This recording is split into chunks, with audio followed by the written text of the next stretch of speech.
Racial profiling या religious profiling करनी होती है या होती है ऑटोमेटिकली? ट्रेन पे जो भी असॉल्ट हुआ था वो मुस्लिम मॉब ने किया था, that is a fact. Media वाले आपको blue eyed boy of Modi ji भी कहने लगे। दाऊद इब्राहिम का सोना था ये बेसिकली। अच्छा, सबसे बड़ी बात ये थी कि समय दाऊद इब्राहिम का खौफ बहुत था ना, बहुत ज्यादा।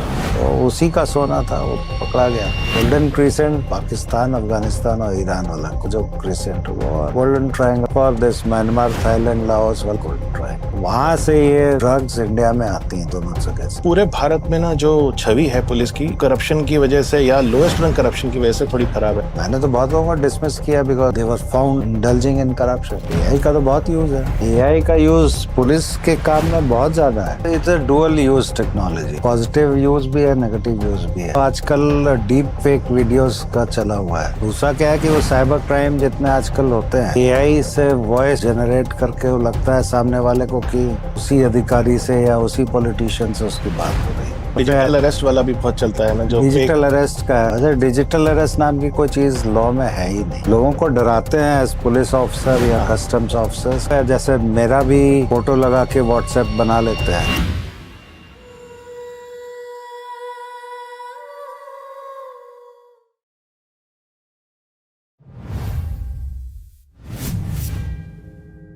Hello everyone. आज के जो हमारे गेस्ट हैं ये बहुत बड़ी शख्सियत रहे हैं पुलिस डिपार्टमेंट में, लॉ एनफोर्समेंट में इन्होंने बहुत ज़्यादा योगदान दिया है। Apart from being a police commissioner of Delhi, ये उसके पहले स्पेशल डायरेक्टर सीबीआई रह चुके हैं, director general BSF, director general of civil aviation, narcotics bureau में डायरेक्टर जनरल, इसके अलावा police commissioner of Surat and police commissioner of Vadodara. इनके लंबे टाइम में इन्होंने बहुत सारे केसेस सॉल्व करे हैं, बहुत सारे महत्वपूर्ण लॉ एंड एनफोर्समेंट में बहुत इन्होंने योगदान दिया है। And we are very honoured to have you here.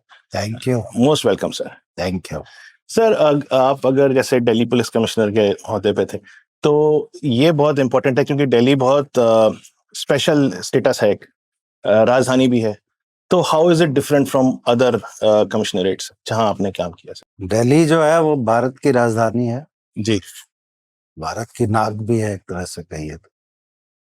यहाँ पे राष्ट्रपति जी से लेके प्रधानमंत्री जी और मिनिस्टर्स, एमपीज, ये तो इंडियन वीवीआईपीज हो गए। बाकी डिप्लोमेटिक एरिया भी है जिसमें एम्बेसडर्स और काफी डिप्लोमेट्स रहते हैं। इन सभी की सिक्योरिटी इंश्योर करना, अब कोई भी ऐसा इंसिडेंट नहीं हो जिसकी वजह से न्यूज बने, इसके लिए काफी मेहनत करनी पड़ती है दिल्ली पुलिस को। हमारा काफी समय इस चीज को इंश्योर में करने में जाता है कि कोई भी वारदात ऐसी नहीं हो जो सेंसेशनल हो, जी जिसका फायदा दूसरे लोग उठा सकें। बिल्कुल। उस लिहाज से दिल्ली पुलिस कमिश्नरेट जो है वो दूसरे कमिश्नरेट से अलग है। और वैसे भी दिल्ली पुलिस कमिश्नरेट जो है वो वर्ल्ड का सबसे बड़ा मेट्रोपॉलिटन पुलिस फोर्स है। अच्छा जी, okay. In terms of man power? In terms of man power, yes. Man power की बात करें मैन तो पावर एंड एरिया बहुत। अच्छा, हाँ, क्योंकि दिल्ली का एक स्पेशल स्टेटस सर ये भी है कि ये यहाँ पे एलजी का वो चलता है और चीफ मिनिस्टर भी हैं, but Delhi police directly reports to the LG, lieutenant governor. तो उसको कैसे मद्देनजर रखते हो, उसको कैसे मैनेज करना होता है? क्या दो कन्फ्लिक्टिंग व्यूज भी आते हैं कई बार? नहीं ऐसा कुछ नहीं। दिल्ली पुलिस एक्ट जो है उसके जी। तहत Delhi police comes under MHA. अच्छा। और दिल्ली पुलिस का जो काम है उसका डायरेक्ट सुपरविजन लेफ्टिनेंट गवर्नर जो दिल्ली के होते हैं वो करते हैं। अच्छा। एज सच पुलिस कमिश्नर जो होते हैं वो दिल्ली के जो एलजी हैं, he reports to the Delhi LG. Sir ये हमने देखा कि बाहर जब भी हम जाते हैं out of India, minimum police presence and maximum utility आती है, पर इंडियन पुलिस में हर जगह चेक पॉइंट्स लगे होते हैं। दिल्ली में भी हमको कई बार चेक पॉइंट्स दिखते हैं। तो इसके ऊपर भी आपने कुछ काम किया है? जो दिल्ली की जनता है उसकी जनसंख्या जो है वो करीब 2 करोड़। जी। और हमारी जो पुलिस फोर्स है वो करीब 94,000 का सैंक्शन स्ट्रेंथ है, but present strength is around 82-83,000। Okay. तो हम लोग 82-83,000 पुलिस फोर्स में 2 करोड़ की जनता को केटर करते हैं। तो इसमें सिर्फ लॉ एंड ऑर्डर ही नहीं है, इसमें ट्रैफिक मैनेजमेंट भी है, यस, वीवीआईपी सिक्योरिटी भी है, डिप्लोमेटिक एरिया की सिक्योरिटी भी है।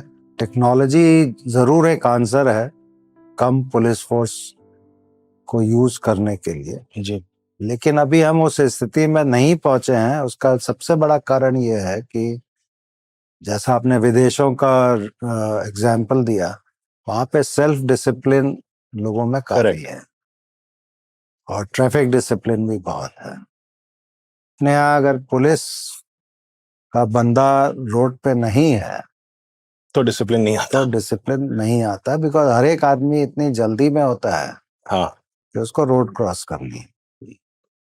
तो वो सेल्फ डिसिप्लिन नहीं होने के कारण उसको सब्स्टिट्यूट करना पड़ता है from the presence of police force on the streets. एक तो ट्रैफिक ही बात नहीं है, हमारे यहाँ जो दिल्ली पुलिस में क्राइम्स होते हैं, मतलब दिल्ली में जो क्राइम रिकॉर्ड होते हैं, रजिस्टर होते हैं, उसमें जो 70-80% क्राइम्स है वो street crimes, chain snatching, bag lifting, file पेटी स्नैचिंग, क्राइम्स। पेटी क्राइम्स है। आप पुलिस की प्रेजेंस अगर रहेगी तो वो एक डिटरेंट Deterrent इफेक्ट रहेगा। रहता जी, जी। Sir, as a top cop of so many commissionerates, what was the toughest decision which you took? क्या ऐसा टफ सबसे ज्यादा डिसीजन था जो आपने कभी भी लिया हो अपने टेन्योर में? है। देखिए, पुलिस में अगर आप टफ डिसीजन नहीं ले सकते then you are not a police officer. जी, It's always a difficult decision, difficult situation in which you have to take a call. तो मैंने काफी सिचुएशन ऐसी फेस की है जिसमें लोगों को मेरा डिसीजन पसंद नहीं आया हो, बट अल्टीमेटली पब्लिक गुड के लिए वो डिसीजन सही रहते हैं। तो काफी ऐसे सिचुएशंस आई हैं जिसमें कॉल लेनी पड़ती है। सर, एक तो सबसे बड़ा आपने जो इन्वेस्टिगेशन किया था वो गोधरा का, जब साबरमती एक्सप्रेस, हाँ, उसके ऊपर आपने इन्वेस्टिगेशन किया था। और क्योंकि वो इतना ज्यादा संवेदनशील मामला अपने आप में था, एंड उसके बाद शायद कुछ मीडिया वाले आपको blue eyed boy of Modi ji भी कहने लगे। तो ये पॉलिटिकल प्रेशर्स के साथ में और इस संवेदनशील क्या क्या ऐसा फाइंडिंग्स रही और क्या कैसे आपने किया, उसको अंजाम कैसे दिया? गोधरा की बात कर। जी हाँ। देखिए, गोधरा जो रेलवे इंसिडेंट हुआ था साबरमती एक्सप्रेस का, वो 27 फरवरी 2002 को हुआ, जिसमें साबरमती एक्सप्रेस ट्रेन को रोक के उसके ऊपर असॉल्ट किया गया और S6 बोगी में आग लगाई गई, जिसमें 59 लोगों की जानें गई। 59 में लेडीज भी हैं, बच्चे भी हैं, जेंट्स भी हैं, और ये बहुत ही खराब इंसिडेंट था। और उसके बाद गुजरात में काफी राइट्स, कम्युनल राइट्स। मैं सीबीआई में था, मेरा डिप्यूटेशन पूरा हुआ था 2002 जनवरी में। 2 महीने की लीव मिलती है, वो अवेल करके मैंने अप्रैल में ज्वाइन किया था। उसके बाद गवर्नमेंट ने ये केस में एक SIT बना के इसका इन्वेस्टिगेशन का जो इंचार्ज मुझे बनाया था, मेनली बिकॉज मैं सीबीआई से जस्ट लौट के आया था, 10 साल करीब सीबीआई में रहा। तो ये सोच के रखा होगा कि केस का इन्वेस्टिगेशन फेयरली और साइंटिफिकली और एक्सपीडिशियसली हो जाए। मेरे ज्वाइन करने के समय तक करीब 2 महीने निकल चुके थे उस इंसिडेंट को, और उसमें काफी इन्वेस्टिगेशन हो भी चुका था। लेकिन जिस वक्त मैंने ज्वाइन किया उस वक्त ये समझ में नहीं आ रहा था कि ये एक्सीडेंट है या कॉन्स्पिरेसी है या कैसे हुआ है ये इंसिडेंट। उसको स्टैब्लिश करने के लिए क्राइम सीन का इन्वेस्टिगेशन जो होता है वो काफी जरूरी होता है ये सब ऐसे केसेस में। तो वहां मैंने काफी समय बिताया और मुझे ये समझ में आ गया कि ये जो ट्रेन पे असॉल्ट हुआ है ये कोई एक्सीडेंटल चीज नहीं है। कारण ये है कि ये ट्रेन आ रही थी मुजफ्फरपुर से अहमदाबाद के बीच में चलती है ट्रेन, उसका नाम साबरमती एक्सप्रेस है। और उस वक्त कार सेवा में गए हुए जो कार सेवक थे उस ट्रेन से ये अयोध्या से वापस लौट रहे थे। इस ट्रेन को सुबह 3 बजे के आसपास पहुंचना था गोधरा, पर 4-4.5 घंटे लेट थी, तो 8 बजे के आसपास 7:55 ये वहां पे पहुंची। नॉर्मल स्टॉपेज ट्रेन का गोधरा रेलवे स्टेशन पे 10 मिनट का है, तो 10 मिनट ट्रेन रुकी। सुबह का टाइम था तो लोगों को ब्रश करना है, मुंह धोना है, चाय पीनी है, इसके लिए जी। ट्रेन से पैसेंजर्स उतरे और most of the passengers were car sevaks. Platform पे पैसे के लिए थे ना, कोई झगड़ा हुआ होगा तो वहां पे बवाल हुआ कुछ थोड़ा बहुत, तो ये सारे लोग ट्रेन में चढ़ गए और ट्रेन ने चलना शुरू किया। थोड़ी दूर गई होगी, ट्रेन खिसक ही रही थी प्लेटफॉर्म पे, साइमल्टेनियसली चेन पुल हुआ, अच्छा। ट्रेन वहीं प्लेटफॉर्म पे रुक गई। तो फिर वो लोग बाग उतरे नीचे, फिर सेटल हुए और जो रेलवे का स्टाफ है वो उसको सेट करता है। बेसिकली चेन पुलिंग सिस्टम जो है वो, आप अंदर से चेन जो पुल करते हैं तो बाहर एक बोगी, हर एक बोगी के बाहर एक की होती है, चाबी होती है, अच्छा। वो घूमती है जिसकी वजह से वैक्यूम रिलीज होता है ओके। और वो ट्रेन रुक जाती है। जी। तो जब उसको चलना होता है फिर से, तो चाबी को सेट करना होता है, फिर से उसी पोजीशन पे लाया जाता है जहाँ से वो वैक्यूम रिलीज नहीं हो। जी। तो वो सेट हुआ, फिर ट्रेन चली और करीब 8:05 या 8:07 के आसपास वो ट्रेन फिर रवाना हुई। फिर 4 डिब्बों से साइमल्टेनियसली चेन पुल हुआ।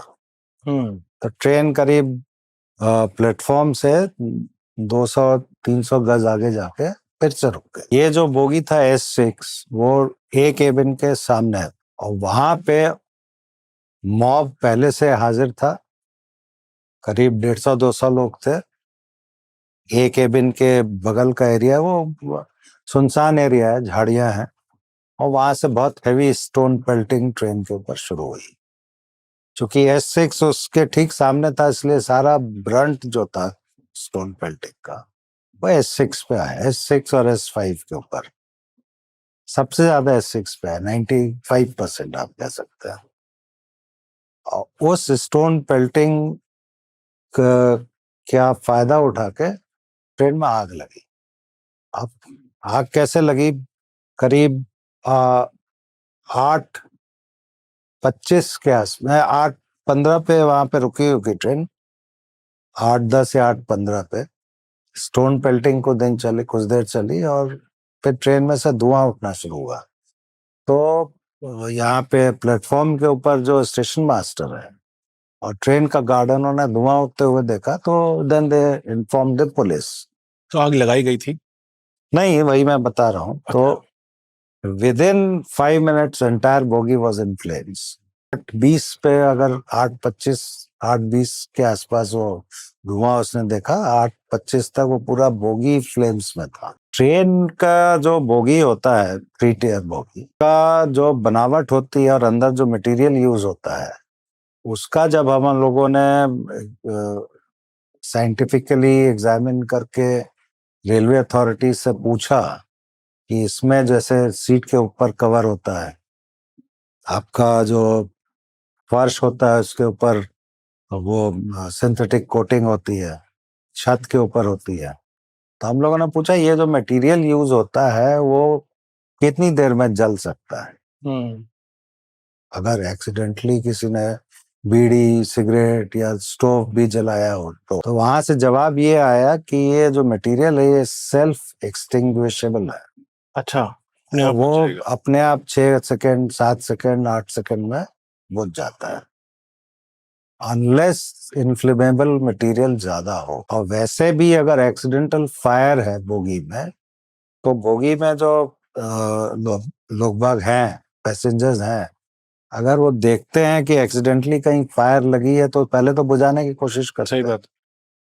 और अगर नहीं बुझती है तो चेन पुल करके उतर जाते हैं। जी। ठीक है, ये ट्रेन खड़ी हुई थी और जो एक्सीडेंटल फायर होती है, अगर चलती ट्रेन में चल रही है ट्रेन, तो आधा घंटा, पौन घंटा, 1 घंटे में पूरी बोगी फ्लेम में आती है। ठीक है, ये ट्रेन खड़ी हुई थी। इस ट्रेन में जो बयान रेलवे ऑफिशियल्स के हुए, उनके हिसाब से 5 मिनट में बोगी फ्लेम में थी। नेचुरल कोर्स, नेचुरल रिएक्शन होता है, क्यों हुआ ऐसा? तो फोरेंसिक एग्जामिनेशन और जो एक्सपर्ट्स का एग्जामिनेशन उसमें लगा कि ये जो जला है इसमें इन्फ्लेमेबल मटेरियल यूज हुआ है। दूसरा हम लोगों ने ये देखा कि जब बोगी को हम लोग we reconstructed the scene of crime, तो वो बोगी को प्लेस किया गया वहां पे, और we try to throw the water from outside. अच्छा, बोगी ऐसी जगह प्लेस था जहां पटरी पे अगर कोई आदमी नीचे खड़ा हुआ है तो उसका हाथ खिड़की तक नहीं पहुंच सकता। वो करीब 7 फीट के आसपास का हाइट वहां से होती है। कोई अगर बाहर से पेट्रोल फेंकेगा या बाहर से केरोसिन डालेगा तो वो मटेरियल अंदर जा ही नहीं सकता है। वो आधे से ज्यादा मटेरियल बाहर गिर जाएगा। अंदर आग लगना की संभावना कम है, बाहर आज ज्यादा आग लगेगी। फिर हम लोगों ने उस बोगी में जो बर्निंग पैटर्न था वो देखा, तो ये दिखाई दिया कि पीछे के साइड के बीच के साइड तक जो बर्निंग पैटर्न है वो बोगी बहुत जरूरत से ज्यादा जला हुआ है। फर्श, सीट्स और छत, उससे अगर आप आगे जाएंगे मिडिल पोर्शन से आगे तो वो पोर्शंस कम जले हुए। तो ये तय हुआ, और जो पैटर्न था वो ऐसा था कि हमने जब पानी डाला पीछे से खड़े होके तो जिस पैटर्न से आग लगी थी उसी पैटर्न से पानी वहां तक जाके रुक गया। ओके, ठीक है, तो ये तय हुआ कि, और ये कंक्लूजन ड्रॉ हुआ कि जिसने भी इन्फ्लेमेबल मटेरियल डाला है वो पीछे से खड़े होकर उसने डाला होगा, अंदर आके। इन्वेस्टिगेशन में फिर फॉरेंसिक एग्जामिनेशन जो हुआ है, एफएसएल एक्सपर्ट्स ने बताया कि जो बर्निंग अवशेष मिले वहां से, रेमनेंट्स जो थे, उसमें पेट्रोल का और केरोसिन का प्रेजेंस मिला। ठीक है, फिर हमारा इन्वेस्टिगेशन आगे बढ़ा। उसमें जो एक्यूज, जो पकड़े गए थे लोग ऑन द स्पॉट, और उसमें से कुछ लोगों को हम लोगों ने उस समय ये नार्को साइको एनालिसिस कराया। पहले लाई डिटेक्टर पे रखा जी, उसके बाद कुछ उसमें से रिजल्ट्स आए तो उसके बाद नार्को साइको एनालिसिस कराया उनका। ट्रुथ सीरम टेस्ट बोलते हैं। अच्छा, उसमें क्या होता है कि डॉक्टर्स के प्रेजेंस में सोडियम पेंटाथॉल का इंजेक्शन दिया जाता है, और जो भी आरोपी होता है या जो भी आदमी जिसको दिया जाता है वो सेमी कॉन्शियस स्टेज में आता है। देन उसको क्वेश्चंस पूछते हैं, उसमें जो वेरिएशंस आते हैं तो एक्सपर्ट्स हमें बताते हैं कि इस क्वेश्चन पे इसने इस तरह का जवाब दिया है। मोस्टली चीजें बाहर आ जाती हैं if the accused is a real culprit. Correct. अब चूंकि इसमें इंटरवेंशन करना है, बॉडी में इंजेक्शन डालना है, तो बगैर कंसेंट के ये होता नहीं है। अच्छा, इसमें पहली चीज है कंसेंट ऑफ द अक्यूज्ड, और दूसरा कोर्ट की परमिशन। जी। तो दोनों चीजें लेके डॉक्टर्स की हाजिरी में और फोरेंसिक एक्सपर्ट्स की हाजिरी में ये टेस्ट हुए कुछ लोगों के ऊपर। उसमें से ये थ्योरी निकल के, उसमें इन लोगों ने बताया, अच्छा ये जितने भी टेस्ट होते हैं they don't have any evidentiary value. Okay. These are only an aid or assistance to the direction देने के लिए। इस लाइन पे आप इन्वेस्टिगेट कर सकते। अच्छा, तो उसमें ये निकल के आया कि इन लोगों ने पेट्रोल इकट्ठा किया था, करीब 160 लीटर पेट्रोल इकट्ठा किया था एक दिन पहले, और जब ट्रेन आई और स्टोन पेल्टिंग हुई जहाँ पे सेकेंड टाइम ए केबिन के सामने, स्टोन पेल्टिंग का लाभ लेके ये ट्रेन में घुस गया। इतना इसलिए उसमें से मतलब प्लान था पहले से। प्लान। फिर हमने इन्वेस्टिगेशन करना शुरू, उस लाइन पे इन्वेस्टिगेशन हुआ। एविडेंस मिला कि ट्रेन का ये जो प्लेटफॉर्म और ए केबिन के बीच में एक जगह है जहाँ पे, not in the railway area but very near to the railway station, एक अमन गेस्ट हाउस करके है। वहां पे एक दिन पहले 10-12 लोगों की मीटिंग हुई थी जिसमें ये पेट्रोल इकट्ठा किया गया। गए लड़के टेम्पो लेके नजदीक के पेट्रोल पंप से, वहां से 160 लीटर पेट्रोल लिया। पेट्रोल पंप के मालिक का जब पूछताछ हुई तो उसने बयान दिया, यस हमारे यहाँ से उन्होंने उठाया था। उनका कोर्ट में बयान कराया। फिर ये जो 160 लीटर पेट्रोल हुआ था लेके आए, वहां रखा। ट्रेन आई और उस समय पहले से, चूंकि अब कोई भी इंसिडेंट अगर एक्सीडेंटल होगा, ट्रेन अगर कहीं सुनसान एरिया में रुकी है जहाँ कम आबादी है, तो वहाँ सडनली 150 लोग तो नहीं आ जाते ना, वो पहले से वहां होंगे, तभी तो अटैक हुआ ट्रेन के ऊपर। तो वहां से जब ये ट्रेन चली और दोबारा रुकी और जो ट्रेन पे स्टोन पेल्टिंग हुआ, तो उसका डायरेक्शन ऐसा था कि जो ट्रेन का पिछला मतलब बोगी का पिछला हिस्सा था, उस साइड बीच में से लेके पिछले हिस्से तक ज्यादा पेल्टिंग हो रही थी और आगे थोड़ी कम थी। तो जब स्टोन पेल्टिंग बहुत तेजी से, वहां अगर हमने जब उसका एग्जामिनेशन उस समय जो हुआ था, तो वहां से एसिड की बोतल और बड़े बड़े पत्थर के टुकड़े, टाइल्स के टुकड़े, ये सब रिकवर हुए। तो रेलवे ट्रैक पे जो पत्थर होते हैं वो तो ट्रैक के ऊपर होते हैं ना, जो ट्रैक से दूर अगर मॉब खड़ा है, थोड़े तो रेलवे के पत्थर उठाएंगे, बट काफी चीजें वो लेके आए। तो ईंटें, टाइल्स, केरोसिन की बॉटल्स, पेट्रोल का तो नहीं, केरोसिन की बोतल, एसिड की बोतल, ये सब वहां से रिकवर हुई। तो स्टोन पेल्टिंग का जो डायरेक्शन था और जो स्पीड थी, उसकी वजह से ये जो कांच का वो खिड़की होती है, शीशे, वो टूट गए। उसके बाद नॉर्मल वो ट्रेन में वो मेटल के भी शटर्स होते हैं, वो भी टूट गए। तो लोग बागों का नॉर्मल रिएक्शन क्या होगा कि जो आदमी बर्थ पे बैठा हुआ, सुबह का टाइम था तो सभी बर्थ पे थे, कुछ लोग ऊपर होंगे, तो नीचे से या तो ऊपर चढ़ जाए या आगे की तरफ भागे जिस तरफ कम स्टोन पेल्टिंग हो रही। ठीक है, दरवाजे बंद थे। दरवाजे बंद कैसे थे वो भी? ये लोग चढ़े थे, जो कार सेवक जब ट्रेन में चढ़ गए थे और जी। प्लेटफॉर्म पे झगड़ा हुआ, तो इन्होंने सारे दरवाजे बंद कर लिए थे कि कोई बाहर से अंदर नहीं आ जाए। उसी स्थिति में ट्रेन मूव की थी और हार्डली 2 या 3 मिनट के बाद फिर रुकना पड़ा था। तो आगे की तरफ जनता गई, कुछ लोग सीट के नीचे घुस गए, कुछ लोग ऊपर चढ़ गए। उसमें क्या हुआ कि जो पिछला वाला पोर्शन है वो खाली सा हो, मतलब अगर आप पीछे से चढ़ेंगे तो आपको दिखाई देगा कम लोग। अब इन लड़कों ने जो पेट्रोल लेके आए थे, इन्होंने क्या किया कि वेस्टिब्यूल को काटा।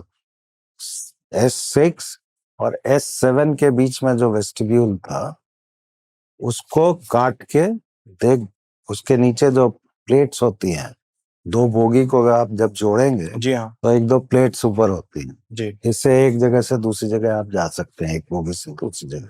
करेक्ट। उस प्लेट पे चढ़ के, अब वो वेस्टिब्यूल का दरवाजा भी बंद था, अंदर से बंद किया हुआ था, उसको जबरदस्ती उन्होंने खींच के खोला।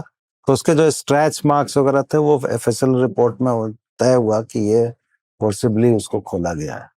वहां से खोल के घुसे अंदर, और जो 2 साइड के टॉयलेट्स होते हैं, उसके आगे जगह होती है जहाँ वॉश बेसिन होता है, वहां खड़े होके इन लोगों ने पूरे कैब जरिगन खाली किए और दरवाजा खोल के कूद गए।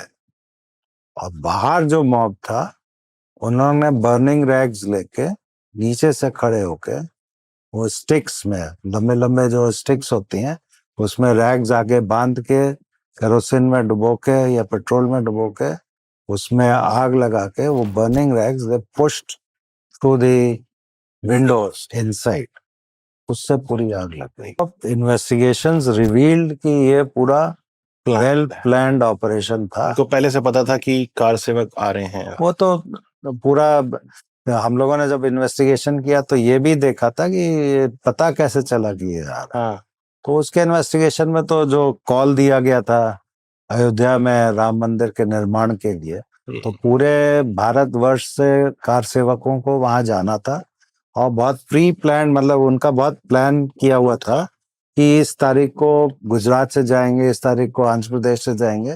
तो एवरीबडी न्यू, वो पेपर में भी आता था, तो लोकल नॉलेज सबको था कि कहाँ से कार सेवक गए। अच्छा, जाते समय भी इसी ट्रेन से गए थे लोग। अच्छा। ये जो अहमदाबाद से जब ट्रेन चली थी 22 तारीख को रात में, तो उसी ट्रेन से लोग गए थे, और जब वो वहां से ट्रेन वापस आ रही थी तो उसी ट्रेन से वापस आए।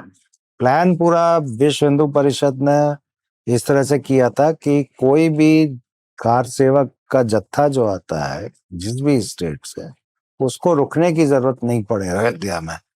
सुबह पहुंचे, दिन में आपने कार सेवा की, शाम को वही ट्रेन पकड़ के आप वापस। तो ऐसे इन्वेस्टिगेशन हुआ, फिर साइंटिफिक एविडेंस, फोरेंसिक एविडेंस, तो सर ओरल जब ऐसे एविडेंस। कुछ इन्वेस्टिगेशन होते हैं, रेशियल प्रोफाइलिंग या रिलीजियस प्रोफाइलिंग करनी होती है या होती है ऑटोमेटिकली? रेशियल प्रोफाइलिंग क्या जरूरत है? मतलब रिलीजियस प्रोफाइलिंग जैसे कह सकते हैं कि यस एक पर्टिकुलर।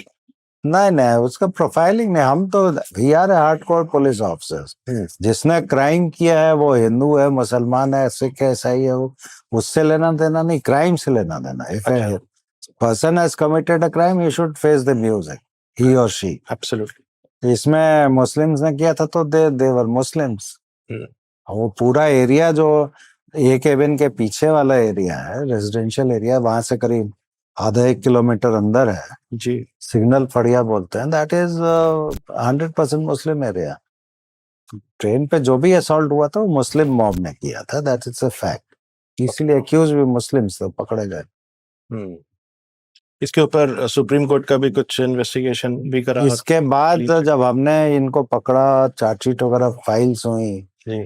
तो 2008 में जब ये पेंडिंग था कोर्ट में मैटर फॉर ट्रायल, वहां पिटीशन फाइल हुई सुप्रीम कोर्ट में for transfer of investigation to CBI. Gujarat government ने अपोज किया होगा, तो उस समय सुप्रीम कोर्ट ने डिसाइड किया कि सीबीआई के रिटायर्ड डायरेक्टर है, उनके नेतृत्व में एक एसआईटी बनेगी जो इस केस को भी देखेगी। In addition to this case there were other cases also.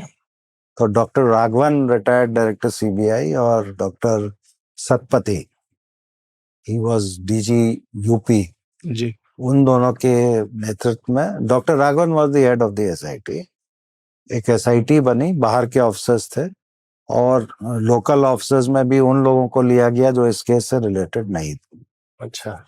तो उन्होंने इन्वेस्टिगेशन दोबारा किया इसको, और करीब 3 महीने तक तो हम लोगों से भी पूछताछ हुई काफी। मैं उनको फिर सीन ऑफ क्राइम पे भी ले गया था दिखाने के लिए, बताया क्या क्या इन्वेस्टिगेशन बाहर आया। फाइनली उनके भी इन्वेस्टिगेशन में ये निकल के आया कि हम लोगों का जो इन्वेस्टिगेशन है एकदम वो सही था, ठीक था। तो एक रिपोर्ट सबमिट हुई सुप्रीम कोर्ट में, जिसमें दे मेंशन कि we could not find any lacuna in the investigation of the Gujarat police. उसी आधार पर ट्रायल हुआ, और मेरे ख्याल से 2011 में उसका नतीजा आया। उसमें 11 लोगों को फांसी की सजा हुई और 20 लोगों को इसकी लाइफ इम्प्रिजनमेंट हुआ। तो ये बड़ा रेयर केस है, मतलब इंडियन हिस्ट्री में, इंडिपेंडेंट हिस्ट्री में, या बात पहले का भी पुलिस हिस्ट्री आप देखें तो इस तरह के केसेस में इस तरह का conviction has been very rare. Sir लेकिन आपके सारे केसेस ही रेयर हैं। आपने गोधरा जो ठीक है, इसके लेकिन अलावा गुजरात जो बम ब्लास्ट हुए थे उसमें भी आपने इन्वेस्टिगेशन किया था? उसमें इन्वेस्टिगेशन तो नहीं किया था, but I assisted in the investigation. Yes. तो इसमें फिर वो सजा हुई, 31 पर्सन वर कन्विक्टेड, और ये वही लोग थे जो कोर ग्रुप के लोग थे जिनको हम लोगों ने आइडेंटिफाई किया था, जो कॉन्स्पिरेसी रचने वाले और एग्जीक्यूट करने वाला ग्रुप था। सो दैट अभी वो शायद केस सुप्रीम कोर्ट में पेंडिंग है, अपील हाई कोर्ट ने उसको अपील किया था। अच्छा सर, सीरियल ब्लास्ट का क्या रहा वैसे जो गुजरात वाले? 2008 में जुलाई में अहमदाबाद सिटी में सीरियल ब्लास्ट हुए थे, उसमें जी। बहुत लोग मरे थे। उसी समय सूरत में भी कोशिश की गई थी सीरियल ब्लास्ट की, लेकिन अनफॉर्चुनेटली एक भी बॉम्ब नहीं फटा। सूरत में भी करीब 29 प्लेसेस पे बॉम्ब प्लांट थे। अच्छा।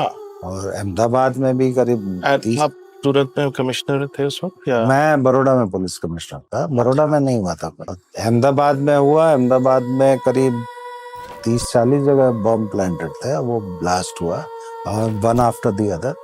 और लास्ट में जब इंजर्ड को लेके लोग बाग सिविल हॉस्पिटल्स में आ रहे थे, लास्ट वाला ब्लास्ट तो बहुत ही गैसली था। वो कार में एक्सप्लोजिव लगाया हुआ था, उसको ब्लास्ट किया, उसमें अब काफी लोगों की जान गई।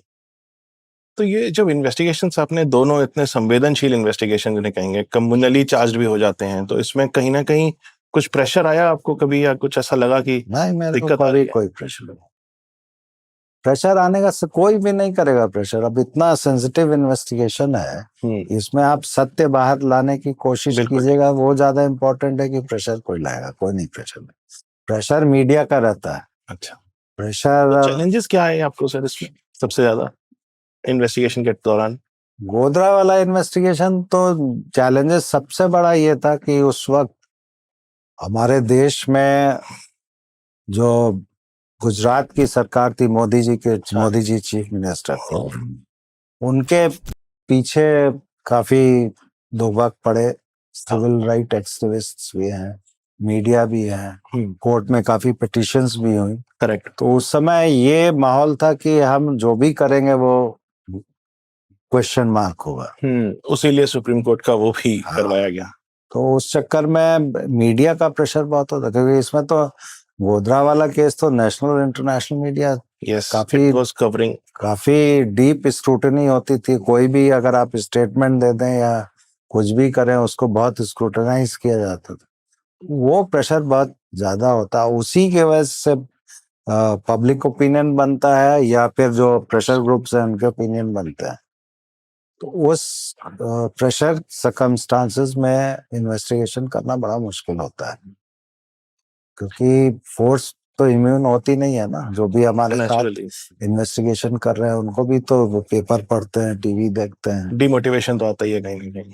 डीमोटिवेशन नहीं कहना चाहिए, बट वो डर पैदा होता है कि भाई हम कुछ करेंगे तो बाद में हमको सहना पड़ेगा, समथिंग। सही बात, बिल्कुल सही बात है। और सर, जब ये गुजरात वो अहमदाबाद वाले जब ब्लास्ट हुए, तो ये कब पता चला कि इंडियन मुजाहिदीन का भी हाथ हो सकता है इसमें? इंडियन मुजाहिदीन ने क्लेम किया था। अगर आप उस समय याद करेंगे तो 2008 से पहले जितने ब्लास्ट हुए थे इंडिया में, बॉम्बे में, हैदराबाद में, बेंगलोर में, नॉर्थ इंडिया में, इंडियन मुजाहिदीन क्लेम करता था कि हमने ब्लास्ट किया है। अब इंडियन मुजाहिदीन क्या है, कौन है, नोबडी न्यू। नॉर्मल कोर्स में जो टेररिस्ट एक्टिविटीज हमारे यहाँ होती हैं, वो तो अक्रॉस द बॉर्डर टेररिस्ट आते हैं, करके चले जाते हैं, या वो यहाँ पे कुछ लोगों को ट्रेनिंग देते हैं, वो करके चले जाते हैं। इंडियन मुजाहिदीन नाम का टेरर ग्रुप जो है, और दे यूज्ड टू क्लेम कि हम इंडियन हैं। अब नोबडी न्यू कि वो कौन लोग उसको संचालित कर रहा है। लेकिन एक चीज है तो कि उस समय भी यही इंडियन मुजाहिदीन ने क्लेम किया था कि हमने ये ब्लास्ट अहमदाबाद में भी कराया है और सूरत में भी ट्राई किया है। पर अहमदाबाद के ब्लास्ट के बाद और कभी ऐसा अटेम्प्ट गुजरात में नहीं हुआ एटलीस्ट? तो डिटेक्ट हो गया ना। हाँ। उस समय ये डिटेक्शन भी हुआ, तो गुजरात पुलिस ने डिटेक्ट किया सारा वो। तो कैसे रोका सर इसको, कैसे पता चला कि ये होने वाले हैं जैसे सूरत वाले? मैं तो जो अपना मुझे जानकारी मैं वही दे सकता। जी जी जी। मैं पुलिस कमिश्नर बड़ौदा पोस्ट हुआ था 22 मई 2008 को। ये ब्लास्ट हुआ जो अहमदाबाद में, it was on 26th of July 2008। Hardly मेरे को तो 1-1.5 महीना हुआ था ज्वाइन। तो वहां ब्लास्ट नहीं हुआ बड़ौदा में, और सूरत में अटेम्प्ट हुआ, वहां नहीं हुआ, और अहमदाबाद में ब्लास्ट हुआ। हमारे एसीएस होम थे बलवंत सिंह साहब, उन्होंने फोन किया मेरे को कि भाई अहमदाबाद और सूरत, अगर आप नक्शा देखेंगे तो अहमदाबाद, बड़ौदा और सूरत एक लाइन में है। हाँ। तो बोले कि तुम्हारे यहाँ नहीं हुआ, बाकी 2 जगह हुआ, कैन यू से व्हाट इज योर ओपिनियन। मैं तो पुलिस ऑफिसर हूँ, तो प्रोफेशनली जो मुझे समझ में आया, मैंने उनको बताया कि सर मुझे जो लगता है वो Baroda must be a place for catching the conspiracy, plan हुआ हो यहाँ पे। तो बोले कैसे बोल रहे हो तुम। आई टोल्ड हिम कि सर ऐसा है कि जो अहमदाबाद में ब्लास्ट हुआ, उसमें लास्ट में जो कार में ब्लास्ट किया उन्होंने, उस कार का जो नंबर प्लेट है वो GJ6 से शुरू होता है, फेक नंबर प्लेट है, और VJ6 बड़ौदा का नंबर है। अच्छा।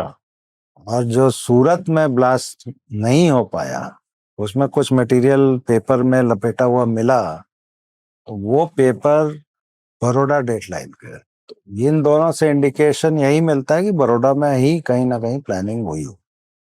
अच्छा, इतना बड़ा ब्लास्ट हुआ था तो IB के लोग भी आए थे, दिल्ली से भी, और इधर लोकल IB के, स्टेट IB के और सेंट्रल IB के भी लोग। तो ये हंच था मेरा कि इसमें जो सिमी है, जिसको बैन कर दिया गया था 2002 में, उसके लोग जो हैं वो इसमें कहीं ना कहीं शामिल हैं। उसका थोड़ा बहुत वो एक पुलिस हंच होती है ना, वो। तो मैंने कहा कि ये तो ब्लाइंड केस है, इसको शुरुआत कैसे करें। तो उन्होंने बोल दिया हमारे CS होम ने कि आप भी करके देखो इसको। तो फिर देन वी फाउंड आउट कि यहाँ पे सिमी के पुराने एक्टिविस्ट कौन है। तो यू विल नॉट बिलीव, 4-5 लड़के थे वो, जो स्टूडेंट थे बेसिकली, MS यूनिवर्सिटी में पढ़ते थे जी। और उनके सहयोगी थे। तो वो सस्पिशन के दायरे में थे because of certain their activities. कुछ दिन पहले जो छोटे मोटे कम्युनल राइट्स बड़ौदा में होते थे, उसमें उनका इन्वॉल्वमेंट था। And in one of the cases they tried to assault the police commissioner also previous to me. तो उसके कुछ फोटोग्राफ्स थे। तो वो फोटोग्राफ्स देख के आई सेड कि let us try examining them. तो उनको पिक किया, इंटरोगेट किया, वो सारी चीजें बाहर आ गई। अच्छा। ये रिवील्ड कि सारी कॉन्स्पिरेसी बड़ौदा में हुई है, सारा मटेरियल यहाँ था। तो ये हंच एकदम सही थी आपकी। हाँ, और यहाँ से दोनों जगह ये लोग गए। कौन कौन गए, इंडियन मुजाहिदीन में कौन है क्या नहीं है, एवरीथिंग दे रिवील्ड।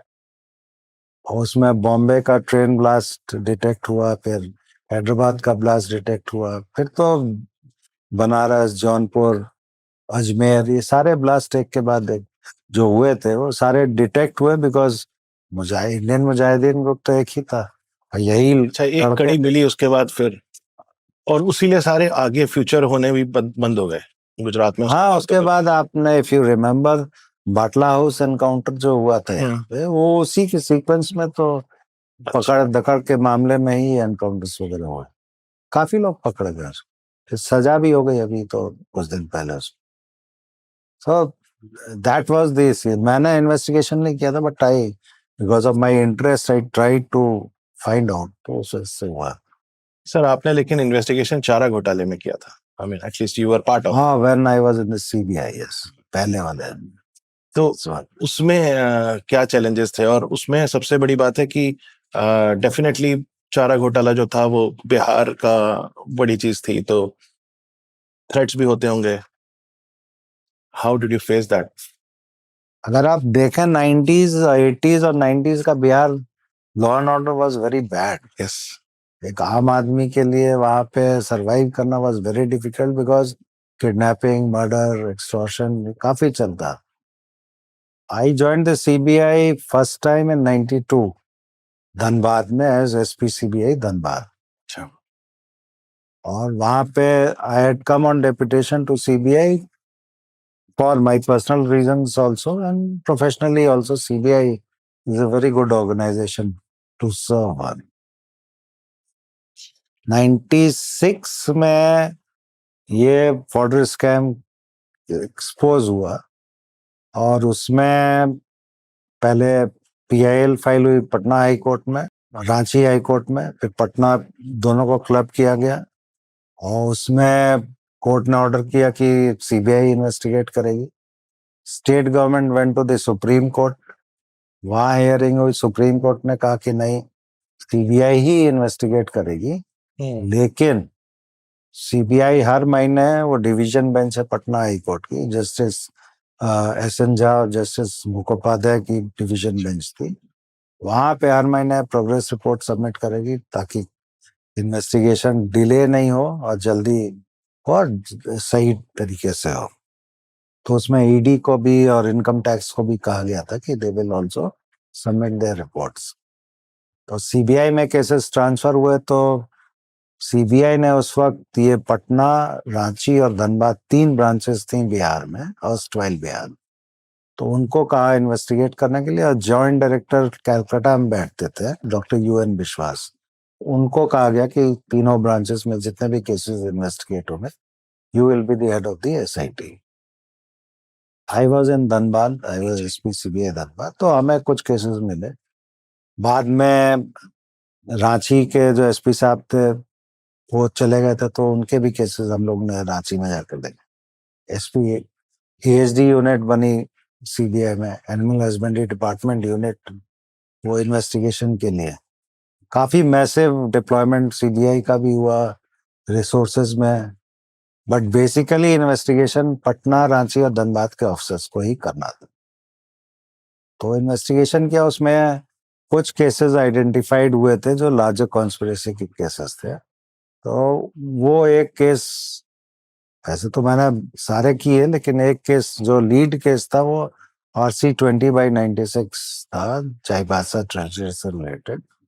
उसमें उस समय चीफ मिनिस्टर थे लालू प्रसाद यादव, और उनके जो मिनिस्टर और दूसरे सीनियर ऑफिसर्स थे उन सबके रोल बाहर आए। तो उस सिचुएशन में हम लोगों ने वहाँ ये केसेस इन्वेस्टिगेट किए थे। और नेचुरली वो चूंकि किसी भी सिटिंग चीफ मिनिस्टर और उसकी टीम के अगेंस्ट में इन्वेस्टिगेशन करना इटसेल्फ इज ए वेरी बहुत बड़ी चीज है सर। बड़ी बात है।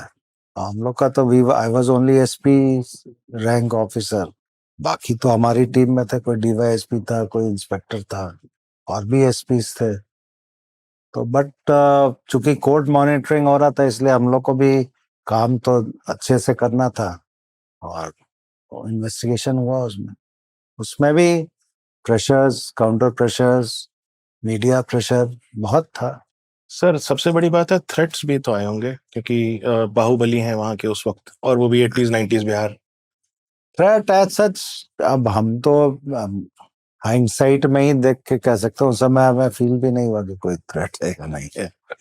वो उस एक पर्टिकुलर पैशन में आदमी काम करता करता चला गया।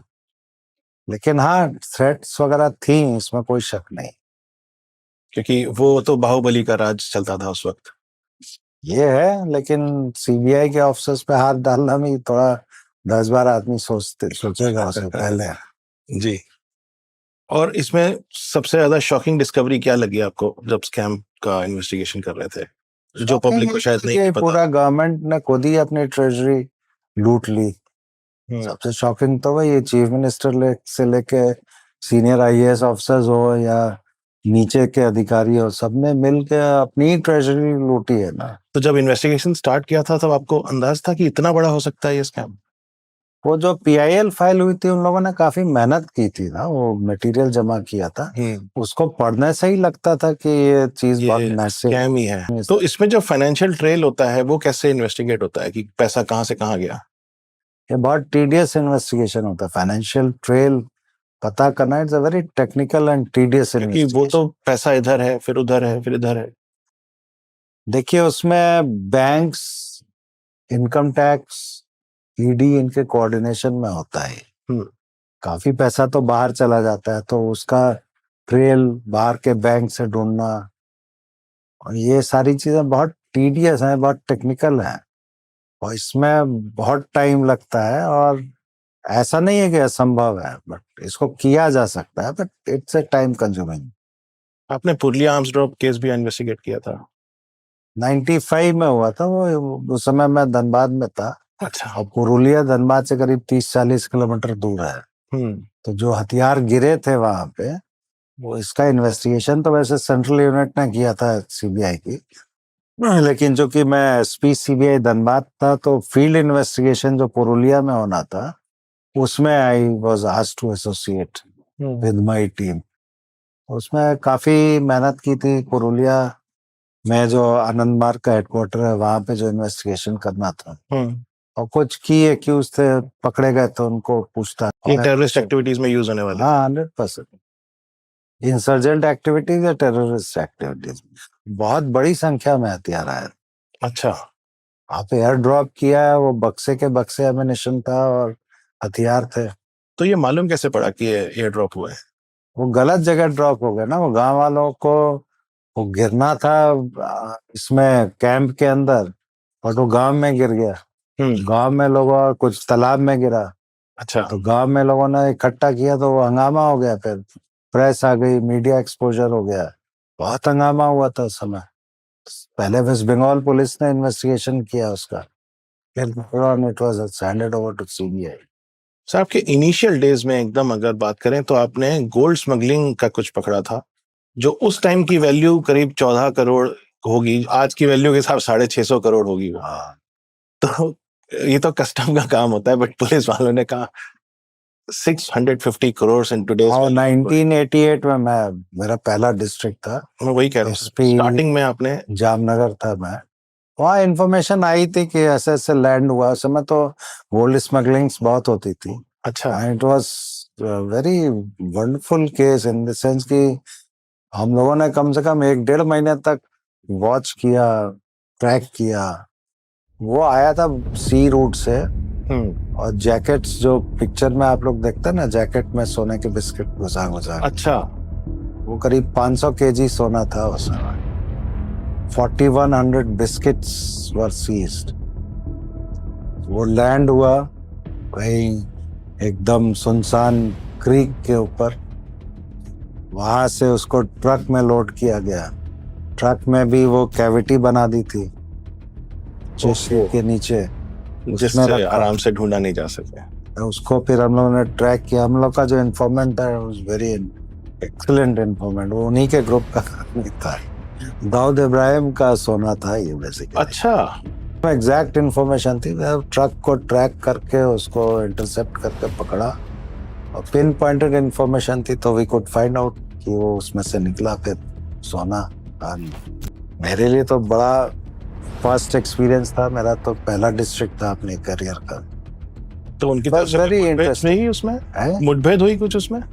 मुठभेड़ नहीं हुई, बट मुठभेड़ करने का कोई कारण ही नहीं था, क्योंकि वो पुलिस फोर्स पूरी थी हमारी, हम लोग थे। ड्राइवर तो रेजिस्ट नहीं करता है ना, ड्राइवर क्या रेजिस्ट करेगा। कोशिश नहीं की, करते भी तो नहीं कर पाते कुछ। सबसे बड़ी बात ये थी कि वो उस समय दाऊद इब्राहिम का खौफ बहुत था ना, बहुत ज्यादा। तो उसी का सोना था, वो पकड़ा गया। सर आपको मतलब कहीं ना कहीं डर नहीं लगता था? बड़े बड़े केसेस भी लिए आपने, चाहे ये पॉलिटिशियन कि once you wear the uniform, अगर हम ही लोग डरने लगेंगे तो बाकी फिर पब्लिक का क्या होगा। Police should not fair, not be afraid of anything. उसके बाद कुछ डी गैंग से कोई फोन कॉल्स? नहीं नहीं, ऐसा कुछ नहीं। वो उनका अपना, वो तो उनके लिए टिप ऑफ द आइसबर्ग है ना। हमने कितना पकड़ा, 500 केजीज, उनका कितना सोना आता होगा जाता हो, उस समय की बात है। कुछ इनोवेटिव तरीके निकालते हैं लोग स्मगलिंग के? बहुत इनोवेटिव होता है, जैसे यही जो सोना उस समय ये तो आया, वो जैकेट्स में डाल डाल के वो पहले लाए होंगे आईसी में, फिर उसको छोटी बोट में ट्रांसफर किया, फिर कहीं उतारा सुनसान जगह पे, वहां रखा, फिर ट्रक में लोड किया। तो प्लानिंग तो काफी करते हैं, इनोवेटिव है तो रहता ही। सोने का स्मगलिंग तो, क्योंकि बिस्किट्स आने थे, तो वो तो और कोई तरीका हो ही नहीं सकता है ना। जैसे नारकोटिक्स है, उसकी स्मगलिंग अगर करनी है तो बहुत से तरीके होते हैं। आप नारकोटिक्स में भी थे, नारकोटिक्स विंग में? हाँ, I was DG director general. Narcotics. तो उसका कुछ बताइए सर, अगर उसमें कैसे स्मगलिंग हुई थी? एंड उसका रूट तो अलग होता होगा, मेनली शायद अफगानिस्तान पाकिस्तान रूट होता होगा। ये बहुत बड़ा टॉपिक है, but I will tell you in brief. Yes. हमारी जो जियोग्राफिकल सिचुएशन ऐसी है कि एक साइड में अफगानिस्तान पाकिस्तान है, एक साइड में म्यांमार थाईलैंड बांग्लादेश है। नॉर्मल कोर्स में गोल्डन क्रीसेंट और गोल्डन ट्रायंगल, ये दो वर्ड्स फ्रेजेस यूज होते हैं। गोल्डन क्रीसेंट पाकिस्तान अफगानिस्तान और ईरान वाला गोल्डन क्रीसेंट, और golden triangle for this Myanmar Thailand Laos वाला ट्रायंगल।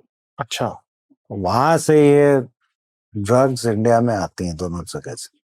अफगानिस्तान में हेरोइन, ये सॉरी ओपियम का जो प्रोडक्शन है वो पूरी दुनिया का 98%। हाँ, ओपियम से हेरोइन बनती है, तो वो पूरी दुनिया में 98% प्रोडक्शन इन्हीं दोनों एरिया में है। हम चूंकि अफगानिस्तान। सैंडविच्ड हैं तो दोनों हमारे अंदर आता है।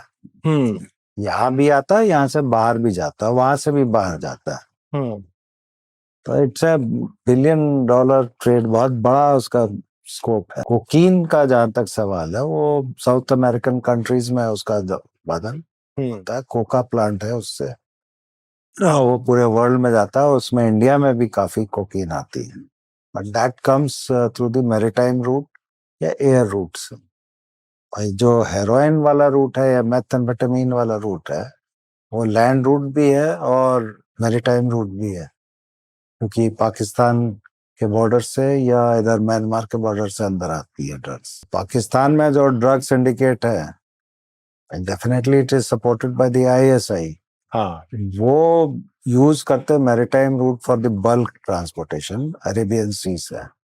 तो हमारे जितने भी कोस्टल एरिया है, गुजरात का है, महाराष्ट्र का है, केरला है, तो सी रूट से भी आता है, बट वो उनका श्रीलंका, मालदीव्स और अफ्रीकन कंट्रीज तक जाता है वो माल। अच्छा और उधर से उनका जो रूट, लैंड रूट है, ईरान के थ्रू उधर से भी जाता है। सर, तो आप तो अपने फील्ड में जितने भी आपके केसेस देखे, you are always very motivated अंदर से। लोएस्ट रंग जो पुलिस का होता है, इसको कैसे मोटिवेट करते हैं? बिकॉज ये सबसे ज्यादा धूप में भी खड़े रहते हैं, सबसे ज्यादा पोल्यूशन भी ये झेल रहे होते हैं। को लीडरशिप देने की जरूरत है बेसिकली। अगर आप अपने अधिकारियों से काम लेना चाहते हैं, कोर्ट से काम लेना चाहते हैं, तो उनका ख्याल रखना पड़ता है, मतलब वेलफेयर एक्टिविटीज में ध्यान देना पड़ता है। अच्छा। उनके प्रमोशन की प्रॉब्लम है, ट्रांसफर पोस्टिंग्स की प्रॉब्लम है, फैमिलीज की प्रॉब्लम है, बीमार होते हैं उसकी प्रॉब्लम है, तो वो भी अगर as a leader one should look after the force.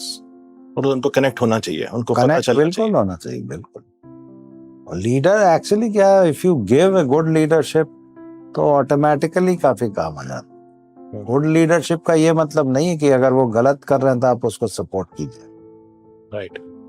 गलती अगर की है और जानबूझ के गलती की है तो उसमें छोड़ना भी नहीं है।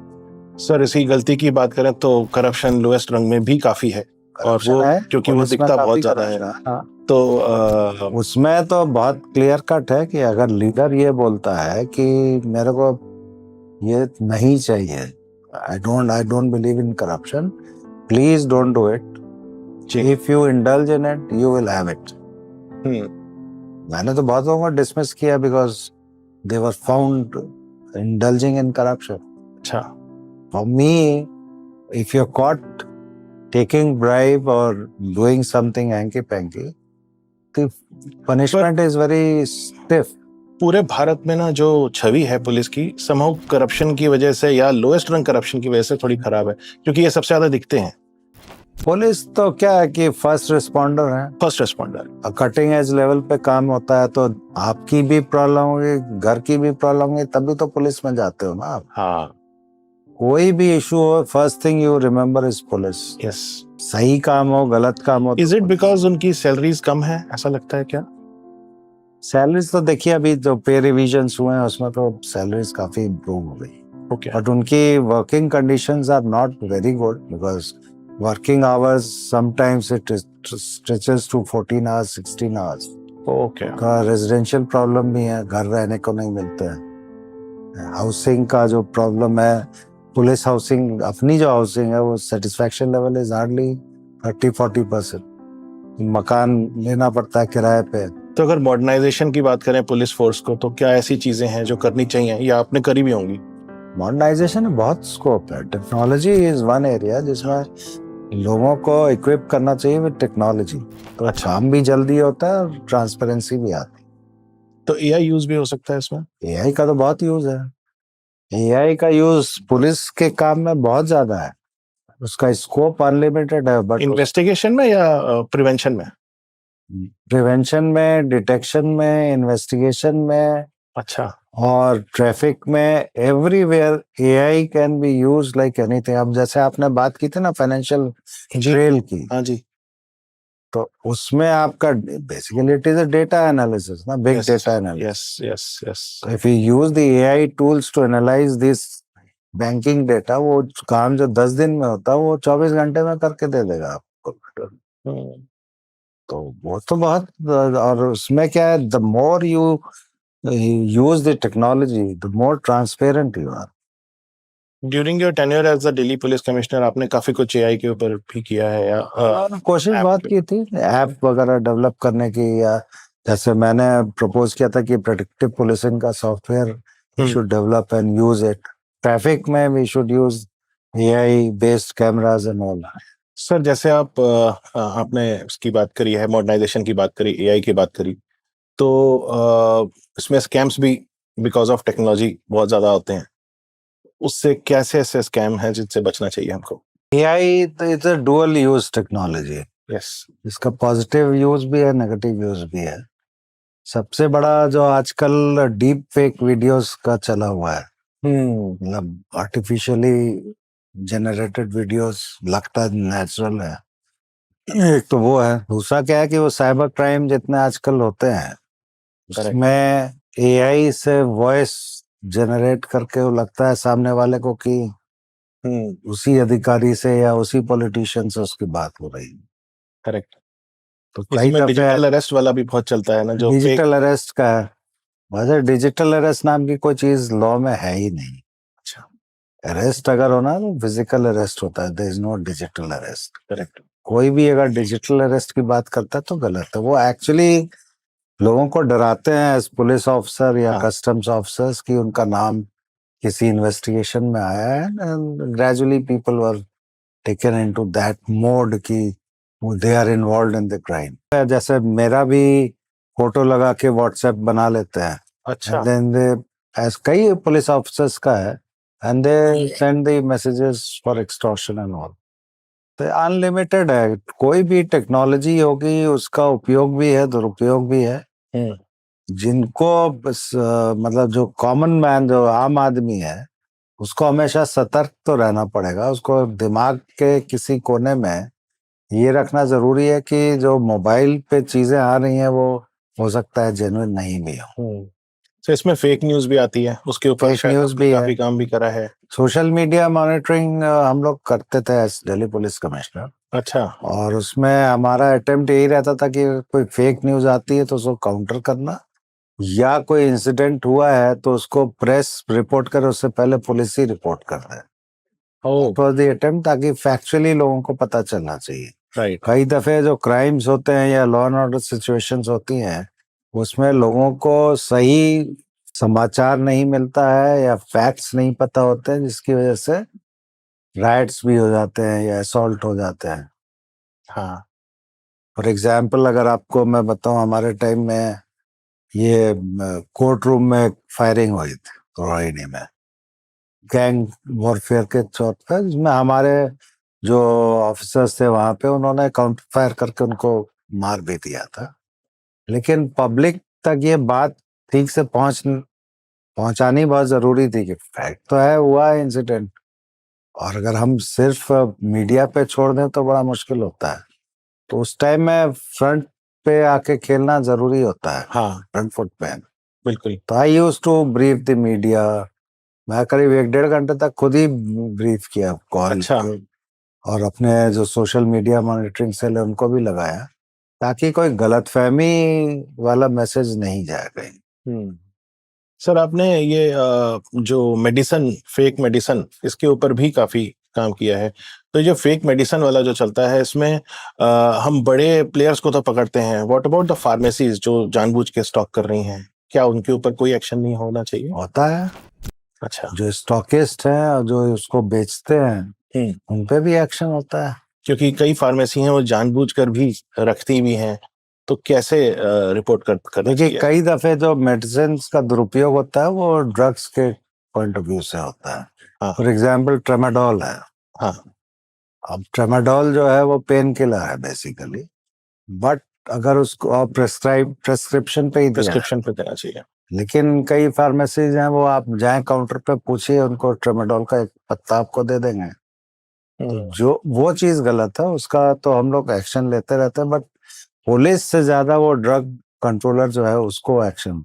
और फेक मेडिसिन जो है वो फेक मेडिसिन बहुत सीरियस है, उसमें तो जो चीज मान लीजिए आप ब्लड प्रेशर की गोली खाते हैं वो नकली एक हो, आप खा रहे हैं लेकिन प्रेशर कम नहीं रहा, ultimately it will affect your life, yes, your health.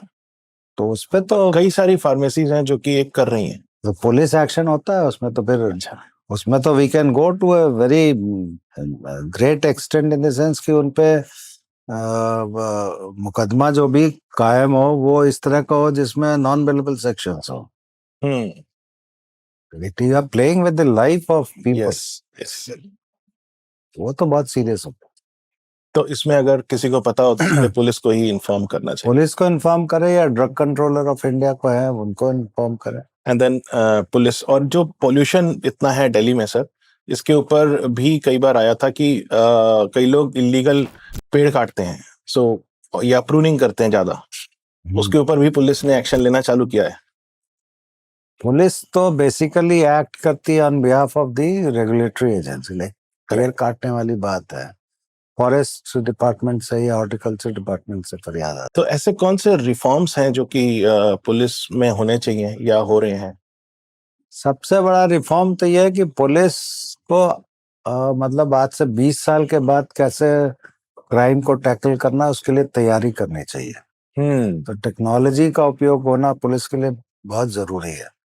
आने वाले समय में अगर आप देखें तो जो क्राइम्स हैं उसका पैटर्न चेंज होने वाला है। वो cyber crime 90% to 95% cyber crimes हो गए। हाँ, वैसे चोरी, डकैती, रॉबरी ये कम हो जाएंगे और ये होंगी, बट उतनी नहीं होंगे जितना आज के टाइम में हो रहा है, क्योंकि it is very easy to make money through this cyber crime और लोगों को पता भी चल गया है। तो और it's a cyber crime is a borderless crime. Yes, तो उसमें डिटेक्ट करना, इन्वेस्टिगेट करना, इट्स वेरी डिफिकल्ट। तो police has to prepare itself for these types of technological crimes. उसके लिए बहुत जरूरी है स्पेशल आईटी ट्रेनिंग इनके लिए, पुलिस वालों के लिए। टेक्नोलॉजी का। हाँ, वो तो पुलिस जानती है, यूज करती है टेक्नोलॉजी, बट स्पेशलाइज्ड ट्रेनिंग बहुत जरूरी है।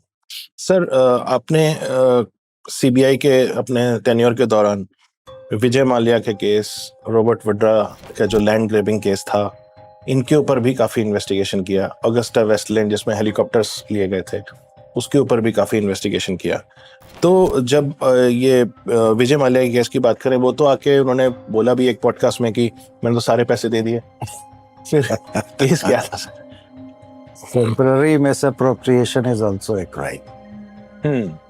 ये थोड़ी है कि आप लोन लीजिए, मिसयूज कीजिए, फिर 20 साल के बाद कहिए कि आप मेरे पैसे ले लो, मैंने कुछ क्राइम नहीं किया। ऐसा थोड़ी होता है। मतलब आपने चोरी करी, आपने अगर कार के लिए लोन लिया और आप किसी और चीज में उपयोग कर रहे हो तो it's a crime. It's not a, it's a public money है, टैक्स पेयर्स मनी। तो बैंक में किसका पैसा है? सही बात है। और बैंक लोन कहाँ से देती है? आपका और हमारा ही जो इन्वेस्ट किया वो पैसा है, उसी में से देते हैं ना, जनता का ही पैसा है। तो फिर you can not play with that money. आप ठीक है, अगर उनको इतना ही शौक है तो फॉरेन बैंक से क्यों नहीं ले लिया, या प्राइवेट इन्वेस्टर से क्यों नहीं लेते पैसे? हाँ, इंडियन बैंक्स का पैसा लेके आप बाहर ले जाइए और फॉर्मूला 1 में और इधर उधर यूज कीजिए। What is that? Its share crime, nothing else. तो इसमें फोरेंसिक अकाउंटिंग का रोल था? बिल्कुल बिल्कुल रोल था। And you led that piece also? We got it done through the ENY ने किया था, SBI अपॉइंट। अच्छा, तो प्रॉपर आपने फोरेंसिक ऑडिट करवाया इसका? कुछ ऐसा एविडेंस आया जिससे पूरा टर्निंग पॉइंट हो गया केस का? केस में ऐसा देखिए, बेसिकली चीटिंग के केस में क्या आपको साबित करना होता है कि आपका इंटेंट था कि आपने पैसा लिया, उसको मिसयूज किया and you gain wrongfully, and the other side lost it wrongfully. Wrongful loss, wrongful gain, इसी चीज को एस्टेब्लिश करना है और उसमें इंटेंशन एस्टेब्लिश करना है।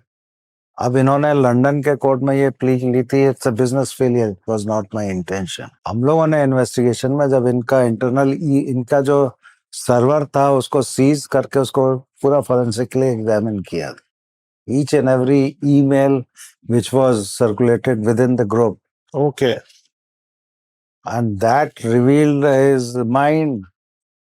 मतलब he, if he's if the accused is writing in his email ये जो पैसा बैंक का आएगा इसको इस जगह नहीं इस जगह यूज करना है अच्छा और उनका अगर सीएफओ मना कर रहा है तो उसको ओवररूल करना है तो that reflects the intent of the person that was the turning point of course तो वो पूरा एविडेंस था सब कुछ था सीबीआई बगैर एविडेंस के नहीं आगे बढ़ती है सीबीआई इन्वेस्टिगेशन में अगर एविडेंस मिलता है तो nobody can stop cheating a person और एविडेंस नहीं मिलता है तो nobody can force to charge cheat a person और इकोनॉमिक ऑफेंडर स्पेशली जब वो कंट्री छोड़ के भाग जाएं कितना चैलेंजिंग हो जाता है हाँ बिल्कुल चैलेंजिंग तो बहुत होता है because उनको लाना अब extradition process itself was very tedious but we fought and won in the court जो अभी रॉबर्ट वड्रा का लैंड ग्रैबिंग केस था जिसमें आपने इन्वेस्टिगेशन किया था तो इसमें तो डेफिनेटली बहुत ज्यादा अलग तरह के चैलेंजेस आए होंगे पॉलिटिकल सेंसिटिव था ये काफी नहीं कोई चैलेंज पॉलिटिकल प्रेशर मैंने आपको बताया ना मेरे ऊपर तो खैर नहीं आ सकता है किसी के ऊपर आएगा if I am the in charge तो गवाह मिले सर इसमें गवाह मिले कहीं ऐसा तो नहीं कि गवाही नहीं मिले बिकॉज आपको सीबीआई का इन्वेस्टिगेशन डॉक्यूमेंट्स बेस्ड इन्वेस्टिगेशन होता है नॉट बेस्ड और डॉक्यूमेंट कभी झूठ नहीं बोलता है आज कर लीजिए या 50 साल के बाद वो डॉक्यूमेंट वही बोलेगा जो डॉक्यूमेंट में लिखा हुआ है तो इसमें किसी गवाह की जरूरत नहीं रहती तो ये क्या खाली एक लैंड डिस्प्यूट केस था या लार्जर कॉन्स्पिरेसी थी मैंने जब तक इन्वेस्टिगेट किया था we could find out that it was a larger conspiracy but उसके बाद जब मैं सीबीआई में नहीं था तो उसके बाद केस का क्या हुआ मुझे पता है और अगस्टा वेस्टलैंड वाला जो था वो हाई प्रोफाइल ब्राइबरी केस था इसमें काफी स्कैंडल हुआ क्या क्या था सर मतलब what was the money trail like how did you unearth it कैसा निकाला आपने उसको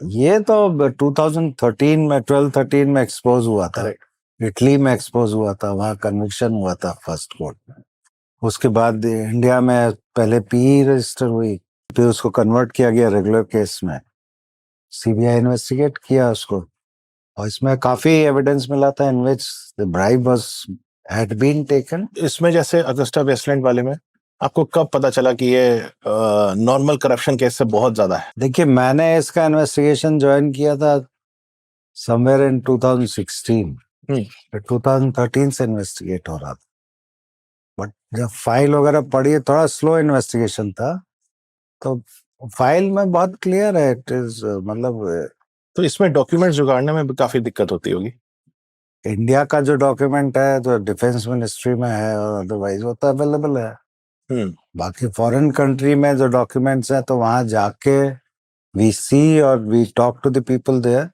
और वहां से फिर मंगाया भी जाता है as per the procedure protocol तो डॉक्यूमेंट्स दबाने की भी कोशिश होती होगी कई जगह जब आपने इतने सारे केसेस करे हैं एज अ सीबीआई कोशिश करते हैं लोग कि किसी तरह से जो क्रूशियल डॉक्यूमेंट है वो उनको ना मिले लेकिन सिस्टम हमारे यहाँ इतना पुराना और ठीक है मतलब इन द सेंस की एडमिनिस्ट्रेटिव सिस्टम कि फाइल पे आप उसको डिस्ट्रॉय करना इतना आसान नहीं है मान लीजिए कोई आदमी डिस्ट्रॉय कर भी लेता तो कॉरेस्पॉन्डिंग जो फाइल्स होती हैं या कॉरेस्पॉन्डेंसेस होते हैं उसमें से निकल आता है it's very difficult to destroy the evidence तो ये जो आपने इतना ज्यादा इन्वेस्टिगेशन की वो है तो ऑब्वियसली ट्रेनिंग तो होती है but is it person dependent इस देखिए बहुत बड़ी चीज है पैशन होना चाहिए ट्रेनिंग आप कर लीजिए लेकिन अगर आपका पैशन है कि मेरे को पता करना है इन्वेस्टिगेट करना है चैलेंजिंग है तो इसको फेस करना है तो वो पैशन नहीं होगा तो आप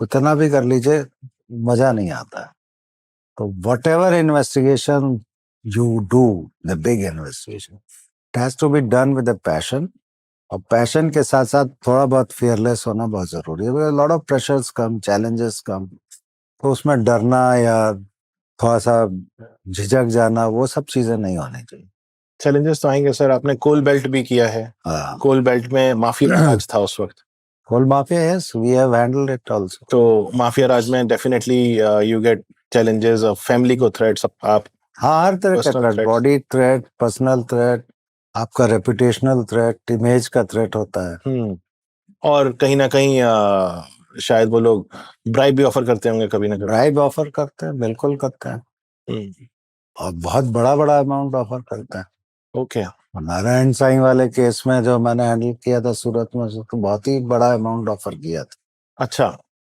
था। बड़ा मतलब कितना? एक मल्टी है, एक एस्टिमेट अगर लगाएं कितना? Multiple of hundreds of crores, अच्छा, बिकॉज उसका मटेरियल ही इतना था जिसमें that was very dangerous for him to face, but we did not succumb to that pressure.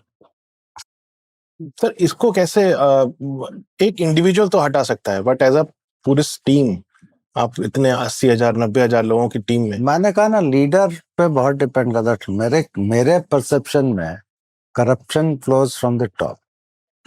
I agree. If I am the leader of the force, if I am corrupt, I cannot expect my force to be not तो to जैसे be आपने the बताया अगर कई 100 crore offer कर रहे हैं हाँ। तो कैसे इसको रेसिस्ट करा जाता है? How? होता है। अब आपका अगर आपके मन में यह है कि आपको पैसा नहीं लेना है तो नहीं लेना है, गलत पैसा नहीं लेना है। और फिर I have been given a task ना, मेरे को जो चेयर दी है, जो पोजीशन दी है, वो गवर्नमेंट ने दिया है ना। बिल्कुल सही बात है। I have to be truthful to the position, to the task. और बड़ा आदमी जितना बड़ा एक्यूज्ड होगा उतना बड़ा प्रेशर होगा, टेम्पटेशन उतने बड़े होंगे। तो सब ऐसे चीजें होंगी सर, साम दाम दंड भेद सब कोशिश हाँ, करेगा वो। एवरीथिंग, कोई चीज बाकी नहीं रखते। जब कुछ नहीं होता है तो फिर वो सरकारी नौकर को कॉर्नर करने के लिए कंप्लेंट कर दो। हाँ, आपका विजिलेंस में कंप्लेंट करो, सीबीसी को करो, पीएमओ को करो, आपको प्रॉब्लम में डालने के लिए कुछ भी कर सकते हैं। वो सारी चीजें झेलनी पड़ती हैं। तो वो रेपुटेशनल रिस्क जो आपने कहा। हाँ, मेरे ऊपर तो कितना कंप्लेंट्स हुए, और मेरे को कई बार अपने आप को प्रूव करना पड़ा कि I am not a corrupt person. How do you deal with that?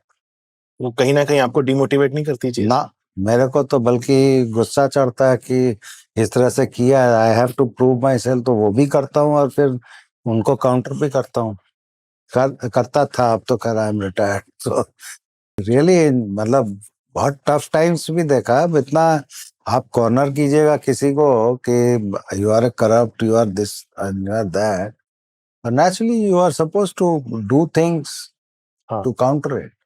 तो इतने इन्वेस्टिगेशंस में कभी आपको लगा कि ये इन्वेस्टिगेशन कोलैप्स होने वाला है because of certain things?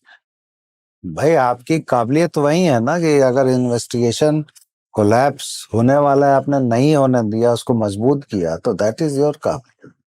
For example, Godhra वाला आप इंसिडेंट डिस्कस कर रहे थे, व्हेन आई ज्वाइंड, तो उस इन्वेस्टिगेशन को ब्रेक बाय ब्रेक हम लोगों ने उसको तैयार किया, रिकंस्ट्रक्ट किया। वो भी तो that is your competence, that is your काबिलियत। आप किसी पोजीशन पे हैं तो उसको आपको प्रूव तो करना पड़ेगा ना, you are competent enough to handle. और व्हाइट कॉलर केस में, जो व्हाइट कॉलर क्राइम्स होते हैं, उसमें एविडेंस इकट्ठा करना कितना मुश्किल होता है कंपेयर टू अ मर्डर या ऐसा terrorist activity? How different, how difficult? Both the type of cases are different. Like terror attack हो या मर्डर हो, अनडिटेक्टेड हो, तो उसको तो पता करना इट्स वेरी डिफिकल्ट। आप कैसे एस्टेब्लिश कीजिए, बट वेरी टीडियस, मेटिकुलस। क्योंकि सर हम ना जजेस के भी इंटरव्यू लेते हैं, तो उसमें क्या होता है कि जो चीफ जस्टिस होते हैं नॉर्मली जजेस का देख के कि उनका अगर वो क्रिमिनल मैटर्स हियर करते हैं तो उनको क्रिमिनल मैटर्स ही रोस्टर दिया जाता है ज्यादा, और कोई सिविल मैटर हैंडल करते हैं। बट पुलिस ऐसा है जो दोनों ही हैंडल कर रहे होते हैं, या इसमें भी स्पेशलाइजेशन होती है? We are we supposed to handle anything, लेकिन अगर किसी का बेंट ऑफ माइंड है एक पर्टिकुलर डायरेक्शन में, तो उसको स्पेशलाइजेशन का मौका भी मिलता है। अच्छा। जैसे for example, officers go into IB, intelligence का होता है, तो उसी में दे ग्रो इनटू दैट। कुछ लोग जाते हैं इन्वेस्टिगेशन में, सीबीआई में चले गए, तो दे वर्क इन सीबीआई में भी इन्वेस्टिगेशन व्हाइट कॉलर भी हो रही है और क्रिमिनल भी हो रही है? बिल्कुल, स्पेशल क्राइम्स का भी है और एंटी करप्शन केसेस भी। हाँ। सो जब आप व्हाइट कॉलर क्राइम्स करते हैं, how difficult is it to gather evidence? जो डॉक्यूमेंट पढ़ना बहुत पड़ता है, और then you connect the document with the criminal, it's with intention. With intention. Intention साबित करने के लिए बहुत मेहनत करनी पड़ती है। वेस्ट फंड स्कैम भी इन्वेस्टिगेट किया था आपने। हाँ, वेस्ट बंगाल का और उड़ीसा का, असम का, आई सुपरवाइज दैट इन्वेस्टिगेशन। उसमें क्या निकल के आया? उसमें तो गरीब आदमी का पैसा खा गए ये लोग, तो और फिर जिन लोगों ने खाया उनको पॉलिटिशियंस ने प्रोटेक्ट किया। पॉलिटिशियंस भी तो इन्वॉल्व हैं शायद। दे आर इन्वॉल्व इन, बहुत पैसा था ना आम आदमी का। बाप चिट फंड में तो जो मजदूर है या लेबरर है, जो फार्मर है, उसका पैसा है। तो केस तो अभी तक चल रहा है, ये पॉलिटिकल रीजन की वजह से चल रहा है या इन्वेस्टिगेशन की? हमारा सिस्टम, जुडिशियल सिस्टम ऐसा है जिसमें ट्रायल टेक्स टाइम। सो पुलिस की तरफ से वाटर टाइट केस है। वाटर टाइट कन्विक्शन हो भी रहे हैं, होंगे भी आने वाले समय। And it is not because of political reasons की कोई पॉलिटिकल रीजन है, आम आदमी का पैसा खा गए, उस पे अल्लाह हुआ, तो वो केसेस है ना, इसमें कोई पॉलिटिकल वो नहीं। आप पॉलिटिकल बाद में लोग बाग बनाते हैं कि बिकॉज उसमें पॉलिटिशियंस का रोल निकलने लगता है। हाँ, तो अब उसमें पॉलिटिशियंस का रोल निकलेगा तो सीबीआई कैसे आंख बंद करके रहेगी? या फॉर दैट मैटर कोर्ट में भी जाएगा तो कोर्ट पूछेगा ना, भाई जब ये रोल दिख रहा है तो why aren't you investigating that? Ultimately, as an investigator, I have to satisfy the court. Yes. और कोर्ट भी एविडेंस पे ही सजा करेगी ना। If I cannot satisfy the court, तो that is my fault. Sir, अगर किसी पुलिस कमिश्नर की बात करें, वो भी ऐसे जो कि 90,000 की फौज या 80,000 की फौज संभाल रहे हैं, so it is equivalent to a CEO of a large company. तो what leadership lessons can CEOs take आपसे? देखिए, for a leader the lesson, the most important lesson is that you should lead from the front. If you should take the blame and give the credit. That should be the approach. कोई भी subordinate अगर उसको उससे काम कराना है या उससे रिजल्ट लेना है, तो उसके शूज में अपने पैर डाल के सोचना चाहिए, his or her difficulties, try to solve that, motivate him and get the work done. Right. That should be the approach. और दूसरा इसके साथ ये भी होना चाहिए कि if you are doing anything with a malafide, I will not spare you. But if there is a mistake, is bona fide mistake है, तो I am with you, I will defend you. That should be the approach.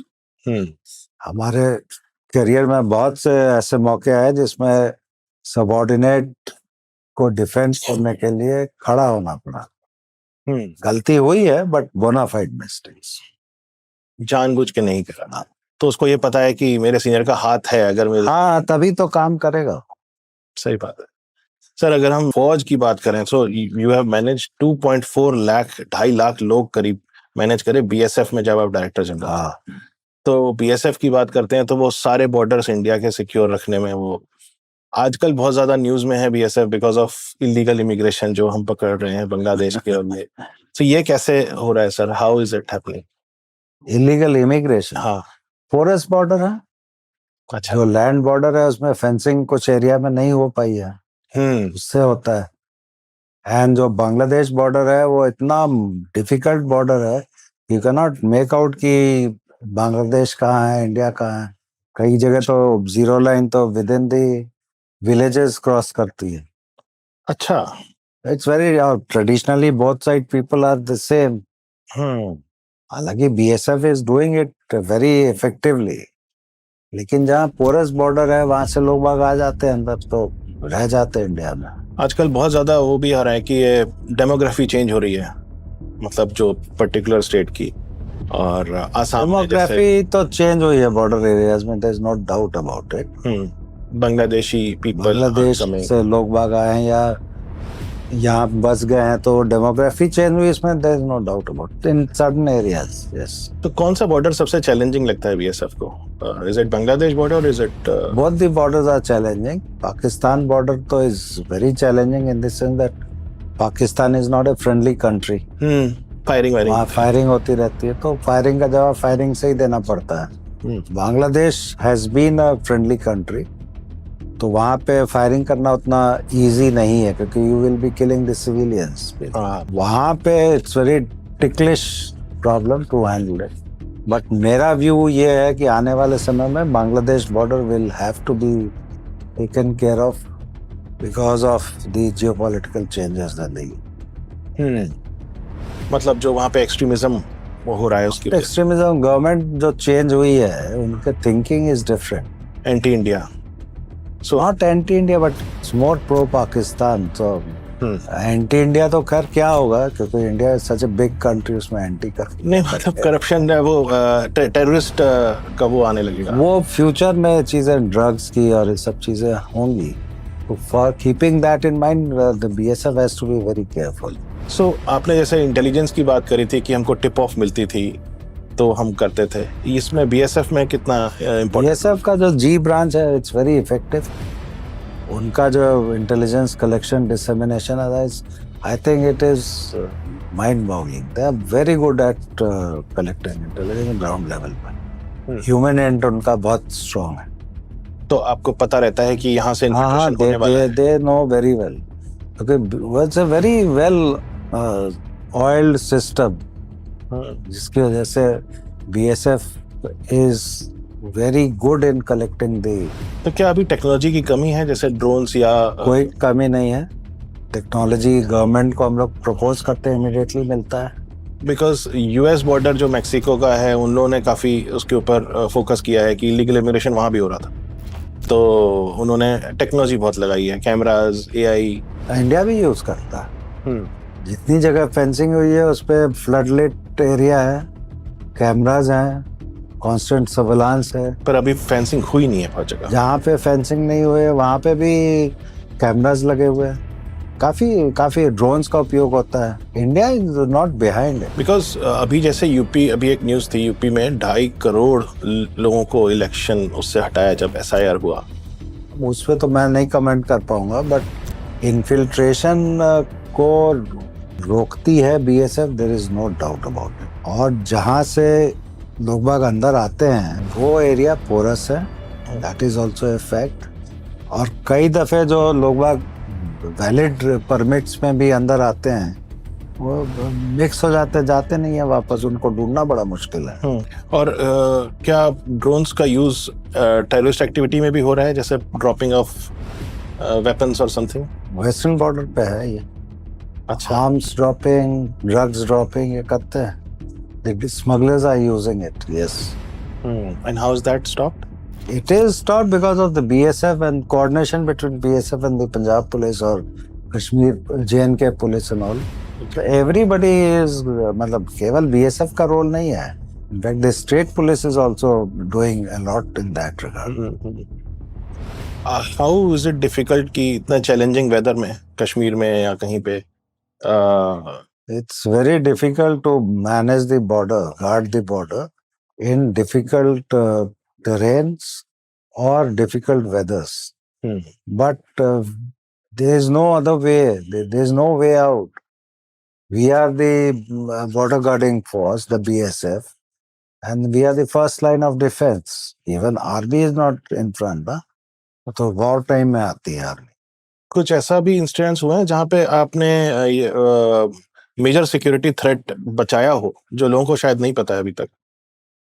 काफी infiltration हम लोगों ने रोका है BSF ने, जो हथियारों के साथ हो रहे थे। हथियारों के साथ, ड्रग्स के साथ।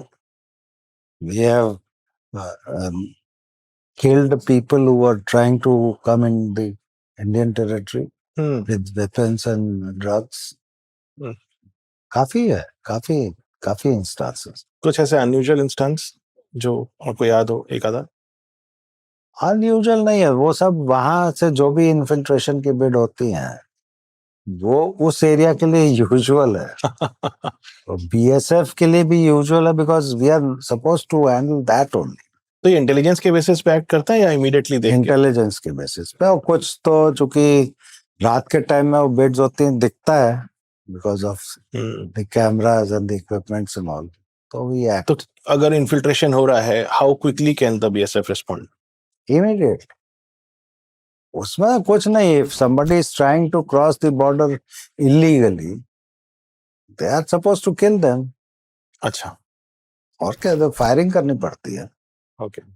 सो can we learn something from Israel और यूएस जहां पे बहुत बॉर्डर कंट्रोल स्ट्रिक्ट है, या are we doing it?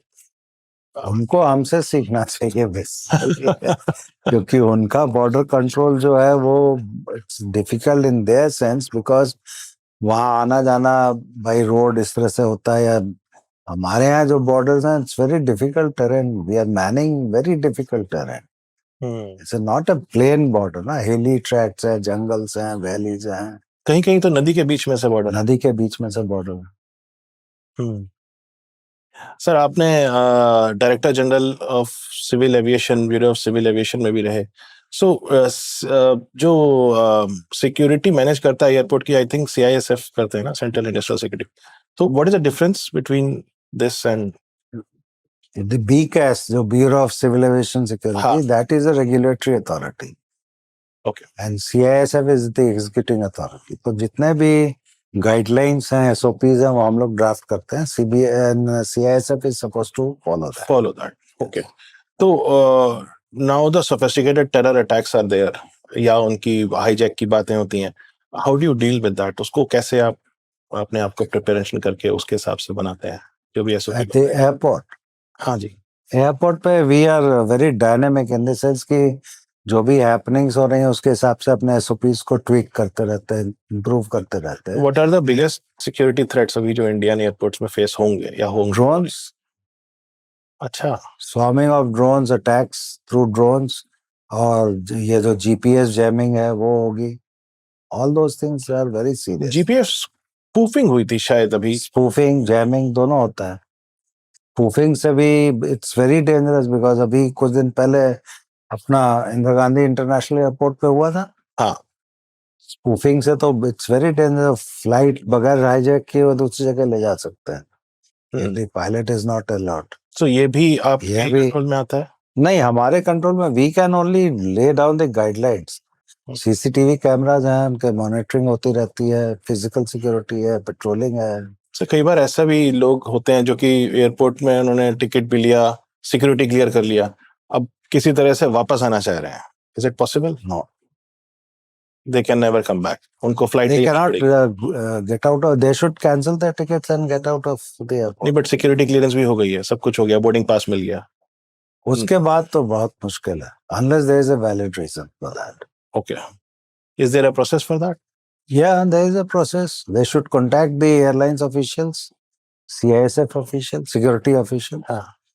Give them. 1980s में 90s में हाईजैक के बहुत सारे इंस्टेंस हुए थे इंडिया में, अब फॉर्चुनेटली नहीं हो रहे हैं। Because CISF is doing a wonderful job. कोई शक नहीं। अच्छा, तो जो फॉरेन ओरिजिन फ्लाइट्स होती हैं, जैसे वो IC 814 जो हाईजैक हुई थी, शायद वो नेपाल से ओरिजिन हुई थी उसकी, how are we controlling that? Anti hijacking measures हैं बहुत, उसके ड्रिल्स हैं, मॉक ड्रिल्स हैं, वो करते रहते हैं, और फिर उसका इंटेलिजेंस एक्सचेंज होता है, वेरिफिकेशन होता है। पर जो इंडिया में होगा उन्हीं का करेंगे, जो बाहर की, जो इंडिया में ओरिजिन हो रही हैं फ्लाइट्स, लेकिन अगर कोई नेपाल से, काठमांडू से चल रही है फ्लाइट, वो कोऑर्डिनेशन होता है ना, उनके भी तो सिक्योरिटी ग्रुप्स होते हैं। अच्छा, so how are we tackling that? It's very effective, I am telling you, we are very alert and the system in place is very good. और सीआईएसएफ जो है उसका अपना भी मॉक ड्रिल्स बहुत होते हैं एंटी हाईजैकिंग। ओके। अदरवाइज जो क्राइसिस ग्रुप मैनेजमेंट करती है, क्राइसिस ग्रुप होता है, उसका भी मॉक ड्रिल्स होती है। एक आपके यूपीएससी के दिनों की, क्योंकि स्टूडेंट्स के लिए लास्ट हमारा वो है, आपने जो यूपीएससी किया और आईपीएस चुना, इसका पीछे कोई रीजन था कि आईपीएस चुनना है आपको? मेरा शौक पहले से रहा था टुवर्ड्स एडवेंचर एंड अच्छा, all these type of investigations and all. I used to read fictions, novels and thrillers.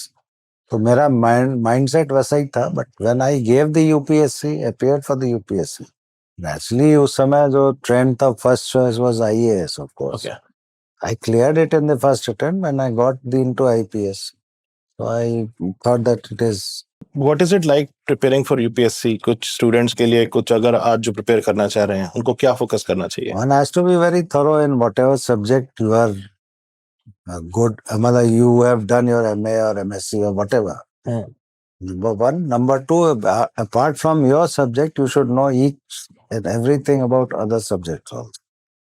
General studies में जो होता है ना एक awareness, that should be there, and finally you should have an analytical mind. एक hack अगर जो आज की भाषा में बोलते हैं ना hack, what is a hack for clearing the UPSC? Hard work and little bit of luck. And interview panel के लिए क्या सजेशन है सर? इंटरव्यू के लिए तो देखिए, इंटरव्यू के टाइम में जब कैंडिडेट जाते हैं तो जो उनका स्किल टेस्ट नहीं होता है, एनालिटिकल टेस्ट होता है बेसिकली. उनका नॉलेज इज नॉट, सॉरी मैं गलत वर्ड यूज कर गया, नॉलेज टेस्ट नहीं होता है. It is your analysis, your mind, how you analyse, that is more important. You should know everything, and how you speak, how you project, how you analyze, that is more important. सो कई students ना UPSC mains में बहुत struggle कर रहे होते हैं answer लिखते समय. व्हाट इज योर अप्रोच जो आप रिकमेंड करेंगे? हम लोग बड़ा बड़ा लंबा लंबा लिखना चाहते हैं, वो भी नहीं होना चाहिए. दूसरा ये है कि जो क्वेश्चन है उसको पढ़ के जितना पूछा गया उतना ही लिखना चाहिए. अच्छा. और तीसरा ये है कि जिस लैंग्वेज पे पकड़ है उसी लैंग्वेज में आपको एग्जाम देना चाहिए. कई लोगों को होता है कि अंग्रेजी में लिखेंगे लेकिन अंग्रेजी में एक्सप्रेस नहीं कर सकते हैं, तो दिक्कत हो जाती है. हिंदी अगर या कोई रीजनल लैंग्वेज अच्छी आती है तो उसी में एग्जाम दीजिए, there is nothing wrong in it. ऐसी कौन सी पर्सनालिटी ट्रेट्स हैं अगर आईपीएस में सक्सेस होना है तो जो इंसान को रखनी चाहिए? वो तो ट्रेनिंग में आदमी सीख जाता है, पर personality trait, physically fitness, physical and mental fitness होना बहुत जरूरी है. सर आप कोई प्लान बी लेके चले थे अगर आपका यूपीएससी नहीं होता तो? क्या लेना चाहिए लोगों को? बिल्कुल लेना चाहिए. One has to be very clear in the mind कि अगर मेरा फोकस इधर है, ये नहीं हुआ तो मेरे पास दूसरा क्या ऑप्शन है. वो तो होना ही चाहिए. बिकॉज इतने लोग देते हैं ये और क्लियर तो. हाँ, जैसे इस साल जो रिजल्ट है 5 लाख लोग अपेयर हुए हैं, उसमें से 933 क्वालिफाइड. तो आप सोच लीजिए बाकी लोग कहाँ जाएंगे. तो प्लान बी तो होना ही चाहिए, बिल्कुल होना चाहिए.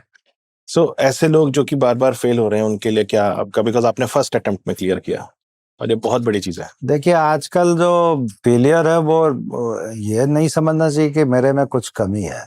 कंपटीशन इतना ज्यादा है कि 0.2 0.3 उसके ऊपर आदमी निकल जाता है ऊपर डिफरेंस पे. तो उसमें अपना they should not lose heart. Attempt अगर है आपके पास तो पूरा अटेम्प्ट लीजिए एंड कॉन्फिडेंस होना चाहिए. और सेकेंडली, अगर आपको ये लगता है कि मेरा कॉन्फिडेंस शेक कर रहा है, then go in for the plan B.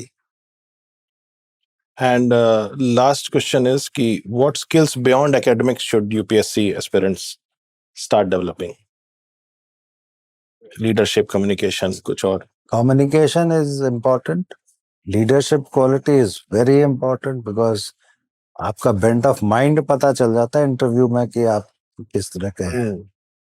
और communication, how you communicate, how you behave, थोड़ा सा मतलब अपना जो बिहेवियर है या जो आपका बात करने का तरीका है, it should be pleasant. Right. How different is the policing compared to what we study? मतलब जब हम सोचते हैं, इमेजिन करते हैं पढ़ाई के दौरान, उससे एक्चुअल में कितना डिफरेंट है? Policing is a very different and difficult task. Very different from जो आपने इमेजिन किया होगा. हाँ, बिल्कुल. आइडियलिस्ट के तौर पे नहीं देखना चाहिए. One has to be practical and one has to see that no system is perfect. How much you can contribute to improve the system. Negative mindset से नहीं जाना चाहिए. Right. Thank you so much sir. Thank you. आपने बहुत ज्यादा अच्छा Thank आपके जो आपने बताया है ये स्टूडेंट्स के लिए, प्रोफेशनल्स के लिए, सबके लिए बहुत अच्छा है. Thank you. Thank you for coming sir.